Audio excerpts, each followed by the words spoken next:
From the nation's capital, the Conservative Caucus presents Conservative Roundtable, an in-depth look at today's most important issues. Welcome to Conservative Roundtable. I'm Howard Phillips, chairman of the Conservative Caucus, which sponsors these broadcasts. We're pleased to have as our guest for this broadcast, Bart Ely. Let me tell you a little bit about Bart. By the way, he went to high school or prep school with Mitt Romney, and that tells you how old he is. Even though he was in a younger class than Mitt Romney. I think he's about 6 years younger than Mitt. Unfortunately, he looks younger than me. Whatever. But to quote Bart Ely, our guest, Bart Ely founded Clear Glass Productions upon his growing frustration over a vapid mainstream media which values ratings over substance. The independent film company's first project, this is DNN. I thought CNN was the Clinton News Network, but DNN is the Democrat News Network? And it's also next in the alphabet. I see. It was convenient. A satirical look at how today's media would have covered a typical day during World War II gained national recognition upon its release. The film did, not World War II, upon its release in late 2006. Mr. Ely is excited about the company's new clear-thinking video series that aims to entertain students while providing needed historical perspective. The first short film in this series, titled 56 Men, contrasts the sacrifice of the Declaration of Independence signers with what broadcasters and journalists consider sacrifice today. Are we going to watch this? You're going to see a clip of it, yes. Right now. All right, go to the screen. In entertainment news, Michael Morton's new movie Fahrenheit 12/7 is to be released this Friday. Reporting on this watershed event is our entertainment reporter Hillary Beverly, attending the film's Hollywood premiere. Hillary? Thanks, Anne. The streets of Hollywood are filled with excitement as glamorous and politically astute celebrities have flocked to Michael Morton's documentary titled Fahrenheit 12/7, his long-awaited and highly anticipated expose on Franklin Roosevelt's war. Here's just one of the many hilarious scenes highlighting Morton's creative genius. Here's some of FDR's boys relaxing before their next fun mission of death and destruction.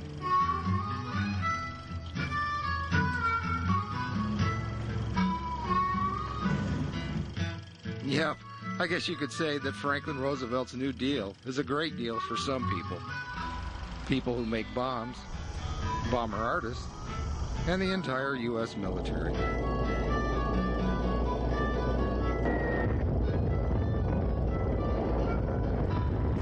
But it's probably not quite such a great deal for these people.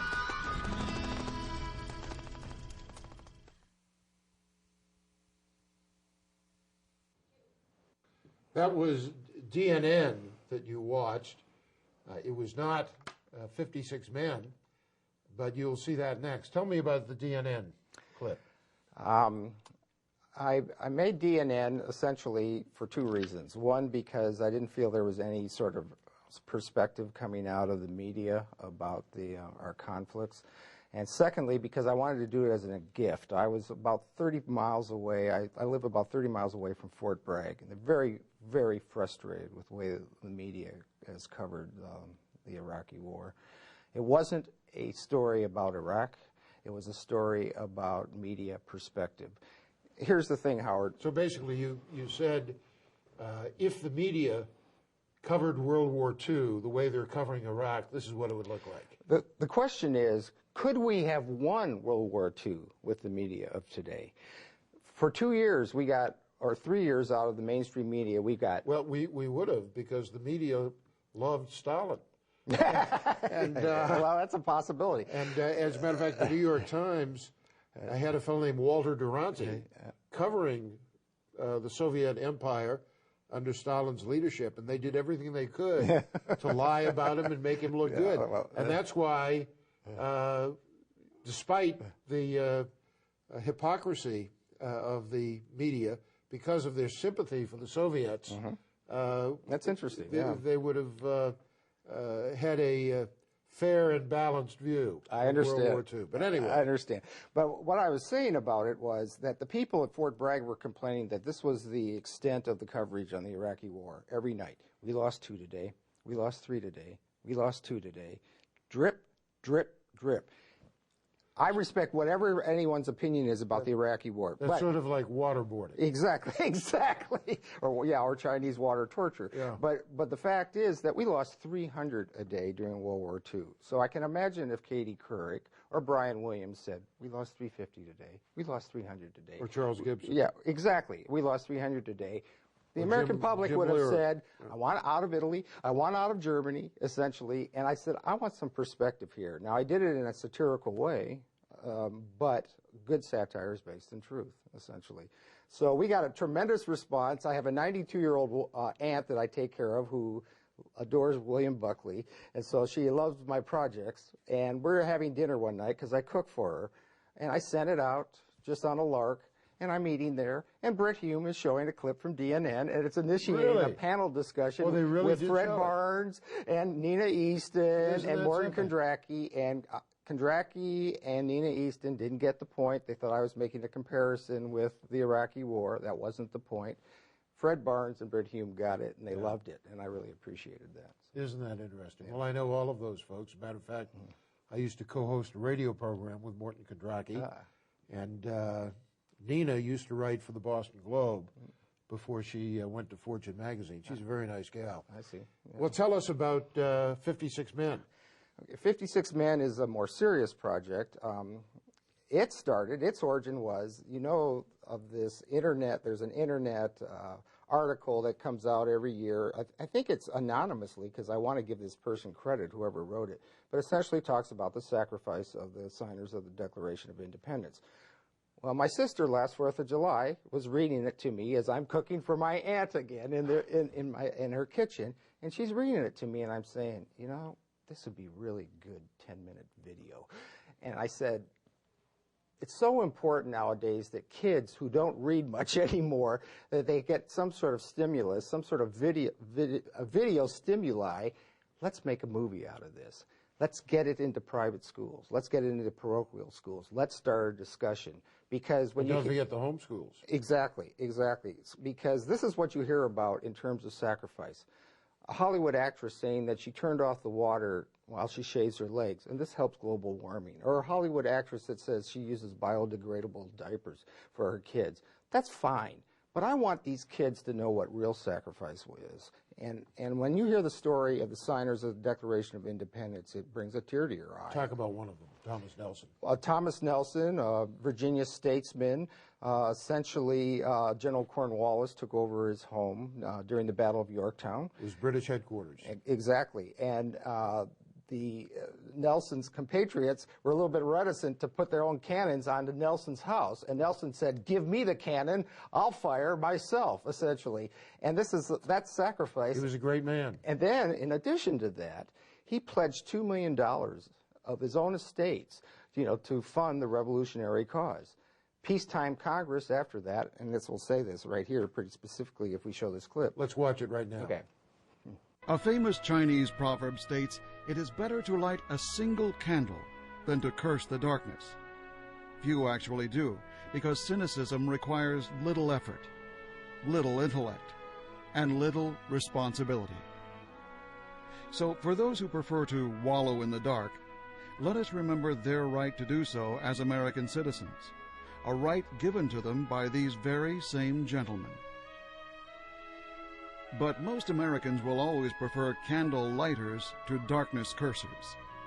One such candle lighter, signer Thomas Nelson, Jr., lived his life before the war as a Virginia planter, soldier, and statesman. His home was abruptly taken by British General Cornwallis for use as headquarters during the Battle of Yorktown. Governor Nelson became incensed as American guns would not engage. "Why do you spare my home?" he decried. Their response, "Sir, out of respect for you." Frustrated, Nelson demanded, "Give me the cannon," then proceeded to destroy the palatial residence himself. Yet this was not the end of his heroic sacrifice.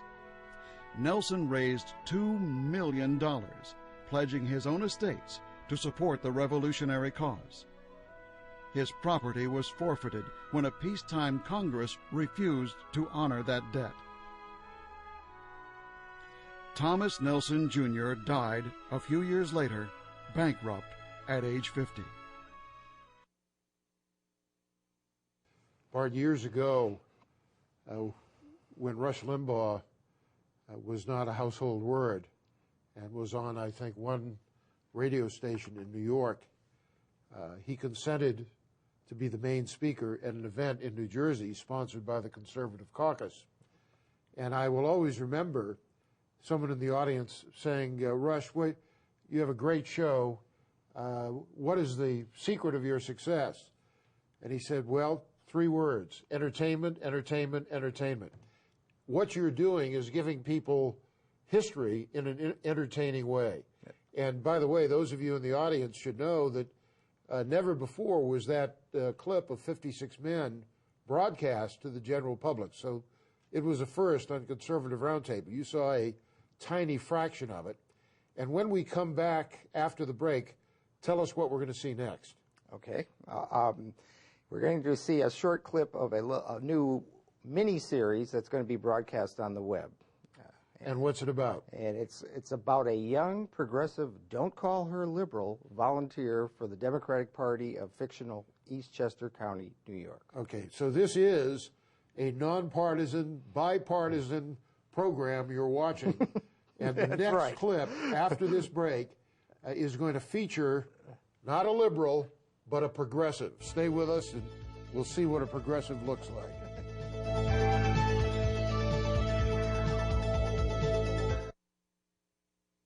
There are many conservative organizations, but the Conservative Caucus is unique in that our standard for evaluating public policy is the Constitution of the United States. Our goal is to advocate policies which conform to what the Constitution stipulates and to oppose those which undermine the Constitution. It's clear that the federal government has only those powers which are provided in the Constitution, which were initially delegated by the states to the federal government or which were subsequently added by amendment. If we adhered to that principle, your taxes would be lower and your liberties would be more secure. The Conservative Caucus, www.conservativeusa.org or 703-938-9626. Here's how you can become a citizen lobbyist and influence how your representatives vote. Write a letter to your congressmen and senators. Speak out on a call-in talk radio program. Write a letter to the editor of your local newspaper and call the Conservative Caucus for more information at 703-938-9626. More than the entire population of Cincinnati. More than all the men and women in the Marine Corps. More than 4 times the number of unemployed auto workers. Since 1980, over 500,000 Americans who make clothing and home fashions have lost their jobs because we don't realize the impact of buying imported goods. So if you think looking for the Made in the USA label doesn't matter, Next! It matters.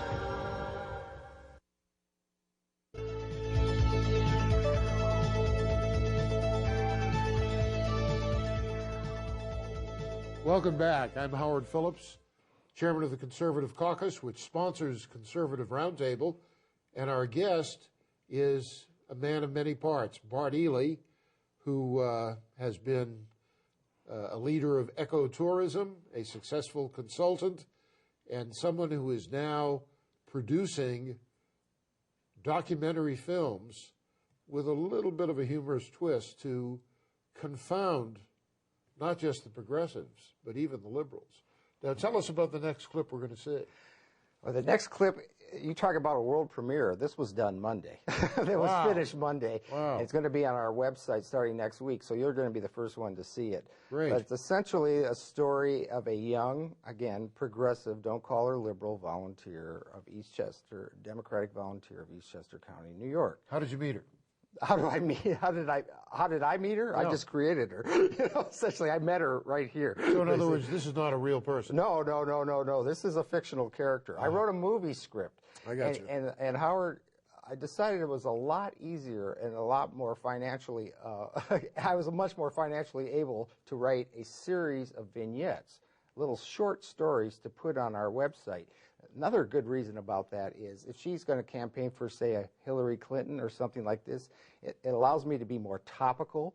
It allows me to be more flexible because the way the campaign's going, I want to be able to react. If I had gotten stuck with a certain candidate and say, Obama won, I'd be up the creek, basically. So I love this idea of spoofing progressive elites through this character. I like the character. She's well-meaning. She's terribly naive. Now, is this lady a professional actress? Yes, the one that's you're going to be seeing here. Yes, she's a local actress from Southern Pines, North Carolina. Okay. And was she in real life a progressive? No. You see, it's very important that my actresses are conservative or they have problems with their family. I see. When they see my work, so no, that's part of the background check. So I got you. So, in fact, the actress in DNN had a strong military background. I made sure she did because I know that the family wouldn't like that. Well, let's watch this. Do you want me clip. to set this up for you a little bit? Yeah, why don't you talk to us Let about me it. set this up for you a little bit. The girl, her boss at the Eastchester County Democratic Party has essentially told her she needs to watch O'Reilly that night. Well, this girl, Paula Priesse, has never watched O'Reilly in her life. This is Bill O'Reilly, who's on Fox News. Fox News. Or as the liberals call it, the faux news, essentially. F-A-U-X. Yeah, exactly. Well, this girl is in love with Keith Olbermann, who's about the biggest progressive liberal on the broadcast today on MSNBC. And is one of the most obnoxious men ever to appear on the other side of a camera. Well, yes, exactly. So the fact is that she's very, very upset about this because her boss says, you got to take notes. Romney's on tonight. Karl Rove's on tonight. We can use this during the generals. So she's put off. So you're going to see just a little ending of this where she's seeing Karl Rove on the TV. And then she's eating some hummus. I know, it's kind of long, but she's eating some hummus. That's H-U-M-M-U-S for those of you who have not been to the Middle East. A little tainted hummus. Yeah. And what the tainted hummus does is she has a nightmare or a vision. And essentially her Keith Olbermann love interest morphs into John F. Kennedy. And John F. Kennedy then proceeds to chastise Ms. Prius on the current state of the Democratic Party. So you'll see some of that. Right. Okay. You're going to see this world premiere coming up right now. Stay tuned. The devil incarnate. Our candidates are offering solutions. How the hell did we ever lose to this idiot? Taxes and a strong... I am Bill O'Reilly. We do hope to see you again next time. And remember, the spin stops right here. There. Did my duty.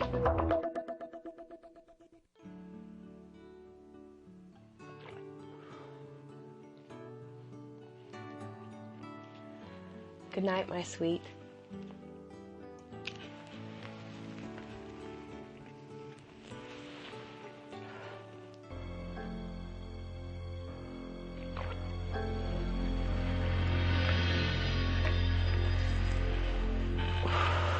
I'm gonna kill Bella. Health food store my ass.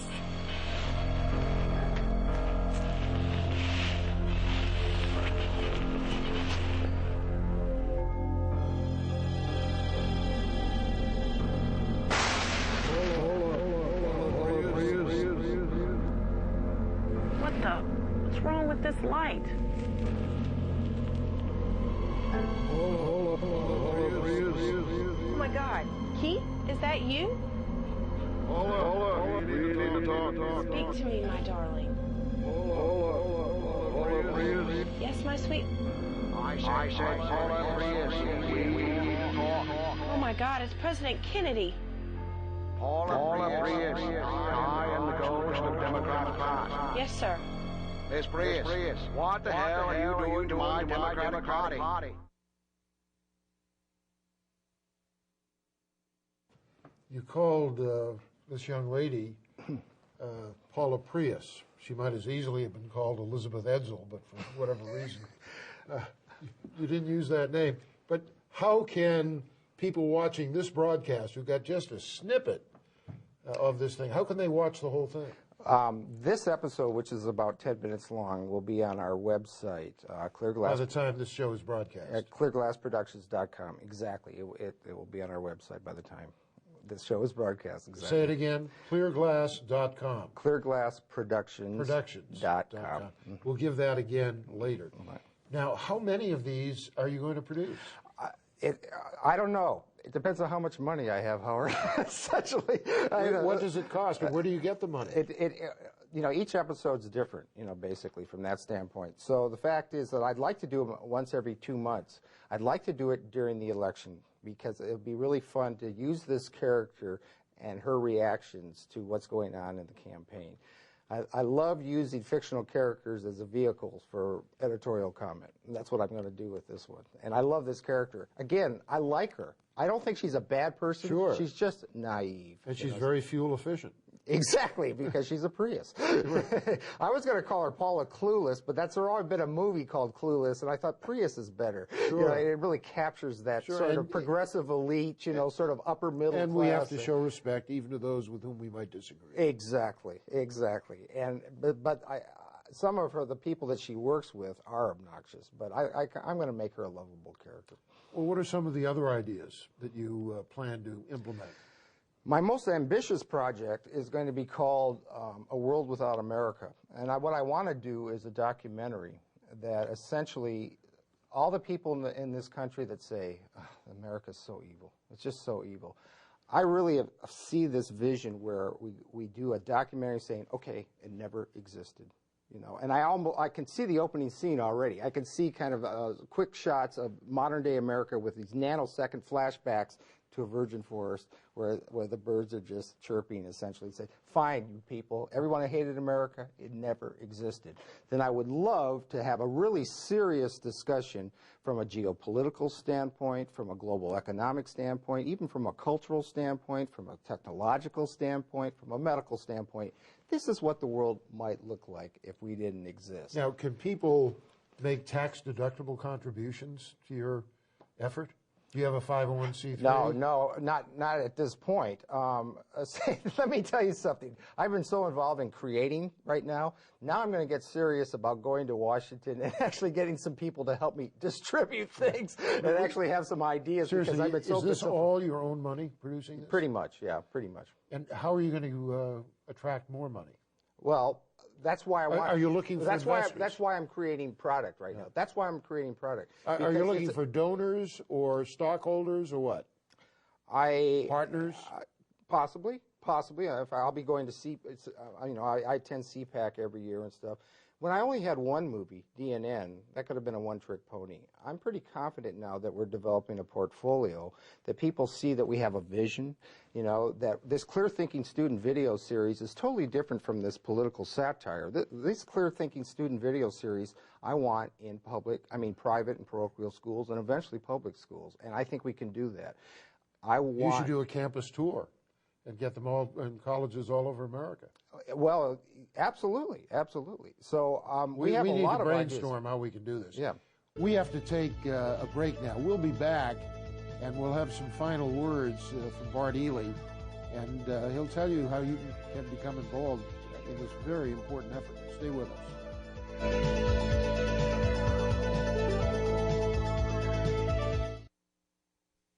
One of the major activities of the Conservative Caucus is Constitution education. We want to help raise up a new generation of leaders who understand the underlying principles of the Constitution and the meaning of its key provisions. Through programs such as Conservative Roundtable, through mailings, workshops, conferences, seminars, we strive to communicate the legacy of the Founding Fathers.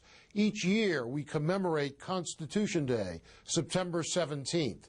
We publish newsletters, action bulletins, and other materials to promote an understanding of and fidelity to the Constitution, and we work with members of Congress who share our vision and share our concern. We hope you will decide to work with us as well by becoming a supporter of the Conservative Caucus. www.conservativeusa.org, 703-938-9626. Welcome back. If you're interested in the kinds of subjects we discuss on Conservative Roundtable, which is sponsored by the Conservative Caucus, I hope you'll check out our website, conservativeusa.org. And if you drop us a note at no cost or obligation, we'll be happy to send you materials about the work we're doing on a whole variety of issues, fighting the UN Law of the Sea Treaty, opposing the North American Union, working against the United Nations, etc. You can fax us at 703-281-4108 or write to us at 450 Maple Avenue East, Vienna, Virginia, 22180. Bart Ely, what is your ultimate objective? What is your goal? What do you hope to accomplish? I would love to create a studio that focuses on making entertaining and educational films that have traditional values, that has an environment where young people can come together that are much more technically proficient than me, and I can work with them in showing them how to make cost-effective films that actually have a message.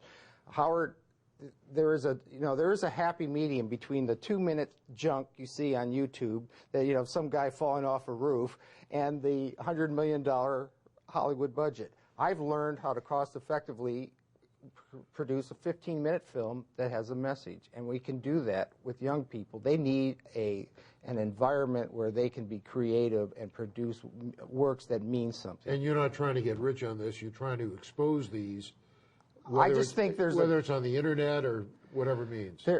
Mona Charen said it best. She was talking about the future of conservatism at the Heritage Foundation last year. She said, instead of our young people growing up to be lawyers, we need to have them grow up to be journalists, or even better yet, filmmakers. We need to be able to be the balance. Our time is up. Okay. We can go on All right. for a long time. All right. Thanks for joining us on Conservative Roundtable. And you can check out the screen for ways of contacting Bart Ely and viewing his product. Thanks so much, Bart.